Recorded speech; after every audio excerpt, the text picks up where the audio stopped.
Don't buy anything until you watch this. I'm going to show you the only chart you need to watch to make good decisions in this current market. Before I jump to the chart, let me show you a little bit of reference. After this recent Fed cut, this is September 2024, they dropped the rate 0.5%, 50 basis points. Credit cards dropped to about 24%. They were just over 24%. Personal loans didn't really move either, still around 21%. Car loans, new, around 10%, used around 14%. Mortgages, not really tied to the Fed rate, it's more correlated with the 10-year Treasury, they're around 7%. These rates dropped a tiny bit. You usually do not see a significant drop. So rates are still high. Keep that in a frame of reference for the chart I'm about to show you. Now, in 2023, last year, versus this year, 2024, cars went from $48,758, the average new car price, and it just dropped about $400, $48,389. House, $503,000. They dropped only to about $501,700. So now I'm going to show you the only chart that matters, because the issue is not about interest rates. They haven't dropped much, but even if they were to drop a couple more points, whether it be a home or a car, prices are still significantly high. You've got rates, which you'll see a lot of articles about how they're just dropping and dropping and dropping, and then you have prices. And what this chart's about to show you is that what really matters are prices, and they are still way too high. No reason to buy something just because rates may come down a little bit if you're way overpaying. Take a look at this chart. So here's the chart of inflation. If you notice here, this is what they typically show you. It's 1 year. So this is August of 2023, and here we are August of 2024. You'll see that it's gone from just under 4% to around 3, mid 3s, and then it's down below 3%. So everyone will jump up and down and say, this is great, inflation's low, it's 2 to 3%, that's not bad. But what they don't tell you is, take a look at just the 3-year. This is August of 2021. So in a 3-year period of time, as you can see, sure, the last year was 3 or 4%. On an ongoing basis, not terrible. But look what happened from August 21, 5 all the way up to 9, and then back down to around 4.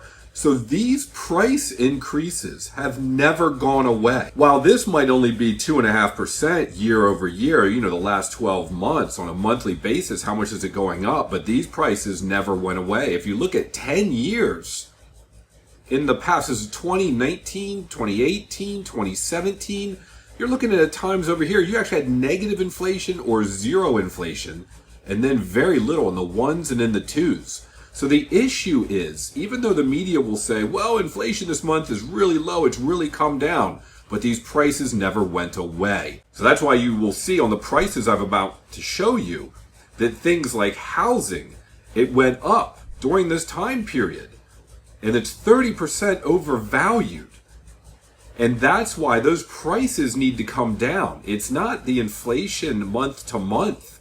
It's that these prices have not come back down, and they're still in cars, they're still in homes, and as you know, they're in everything when you go to the grocery store. So let's get into an example with housing.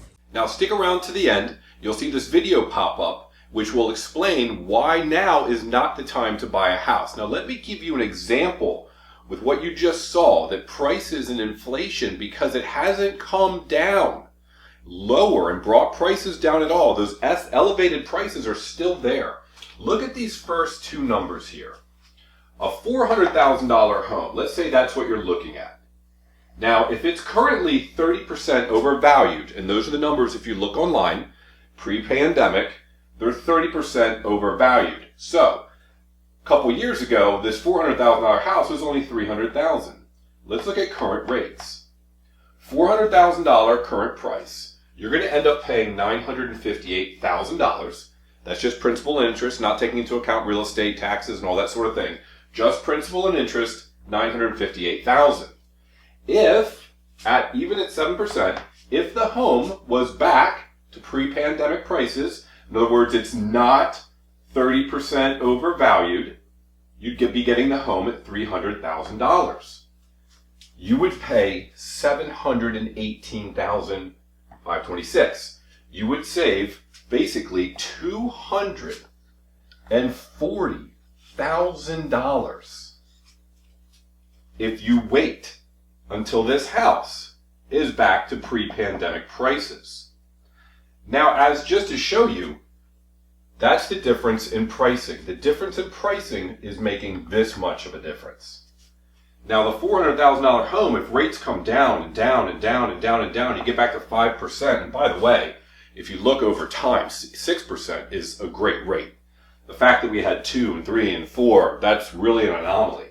Let's say it were to get down to below 6, around 5, which is still an amazing rate. That $400,000 home is still going to cost you more than the $300,000. Of course it is. And that's the $300,000 at 7%. So even if the rates come down significantly, comparing it to the pre-pandemic at a higher rate, and you're still paying more. Just to drive home the fact that when you're looking at rates and you're looking at prices, if prices haven't come down, who cares what the rates are? So I hope that chart I showed you made sense, because that's the only chart you need to see. Not only do we need inflation to come down, we need these prices to come down significantly to get back to where they were. So do watch this video here, because it shows you chart after chart after chart of exactly what to look at. And the last chart will show you, you've got to see that one, how inflated home prices really are. Thanks for watching. I hope this has been helpful.